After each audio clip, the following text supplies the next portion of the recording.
தமிழ்நாட்டுல திருப்பி ஒரு ஆணவ படுகொலை நடந்திருக்கு. ஆனா இந்த வாட்டி ஒருத்தரை கொல்ல 2 பேரை கொண்டு இருக்கானுங்க. தர்மபுரியில இருக்க காரிமங்கலம்ன்ற ஊர்ல இருக்க சின்னம்பட்டி கிராமத்தை சேர்ந்தவங்க தான் முருகன், திருப்பதி. இவங்க 2 பேருமே காலேஜ் படிச்சுட்டு இருந்திருக்காங்க. திருப்பதியும் முருகனும் வேற சமூகத்தை சேர்ந்த ஒரு பொண்ணை லவ் பண்ணிட்டு இருந்திருக்காங்க.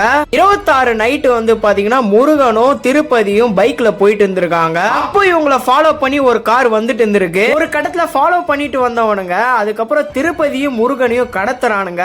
கடத்தி முருகனையும் திருப்பதியும் சரமாரியா அடிக்கிறானுங்க. இவனுங்க அடிச்சதுல அவங்க 2 பேருமே இறந்துடுறாங்க. இறந்தவனே அவங்க 2 பேரையும் அங்க இருந்த ஒரு முள் புதர்ல வந்து போட்டு போயிடுறானுங்க. இன்னும் எத்தனை பேரை தான் சாதின்ற பேரை வச்சு சாவடிக்க போறானுங்கன்னு தெரியல.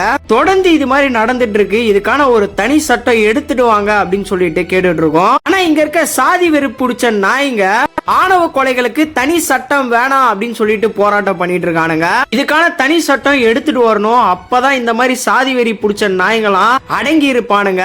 இப்படி ஒரு விஷயம் நடந்திருக்கு. ஆனா இத பத்தி அவ்வளவா எந்த நியூஸ் மீடியாஸ்லயும் கவர் பண்ணல. இப்படி நடந்ததே நிறைய பேருக்கு இன்னும் தெரியாம இருக்கு. இந்த வீடியோவை முடிஞ்ச அளவுக்கு ஷேர் பண்ணி விடுங்க. நீங்க இத பத்தி என்ன நினைக்கிறீங்க அப்படின்னு சொல்லிட்டு உங்களுடைய கமெண்ட்ஸை கமெண்ட்ல சொல்லுங்க.